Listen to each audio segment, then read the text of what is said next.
You hear this one a lot. Science has proven evolution, therefore evolution is true. Since evolution is true and Christians don't believe it, then Christians don't believe science and they aren't rational people. Really, let's put that claim to the test. First off, evolution in the sense that things change is evident. No rational person disputes that.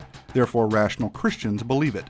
We can observe change, but evolution in the sense that life came from non-life and then that life began to randomly generate new genetic information and over time it eventually produced humans is something entirely different and something that quite honestly doesn't hold up against science. In other words, evolution in the sense of molecules to man is not scientifically plausible and therefore should not be viewed as scientific fact. Quite honestly, it is in great opposition to science, that is, observational science, the kind of science we can test and repeat and use our five senses to understand. Science demonstrates that over time, living organisms lose genetic information. They don't gain it. That same science demonstrates that life doesn't arise from non-life. Follow along if you would. Fact 1. There is no known observable process by which new genetic information can be added to an organism's genetic code.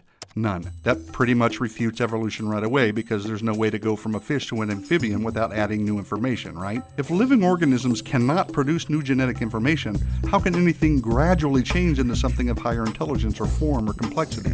That is, how can anything evolve from an amoeba to a man without adding new genetic information? The answer, of course, is that it can't. Plain and simple. Now, some have speculated and they have imagined all kinds of things and they brought in artists to produce creative renderings based on guesses, and they have been successful in telling a very convincing story that humans evolved from ape-like creatures. But those are just drawings, people. They're just stories. But what we really observe is humans are humans and apes are apes. Now, if fact 1 buried evolutionary thinking deep into the Precambrian soil, this next fact, fact 2, tosses so much sediment on it that not even the greatest team of paleontologists with the latest subterranean gizmo could dig up the remains. Check this out. Never, again, never has it been observed that life can come from non-life. So here are two major scientific evidences against evolution. I reiterate for clarity, life has never been observed to come from non-life, and there is no known, observable process by which new genetic information can be added to the genetic code of an organism. So, molecules to man evolution doesn't really make scientific sense. Yet we are all here, and life is all around us in various forms. Although evolution cannot account for this, the Bible can. The Bible reveals that the all-powerful, all-knowing, supernatural God created the heavens and the earth out of nothing, and all life according to its kinds, that is, each with its own set of genetic information.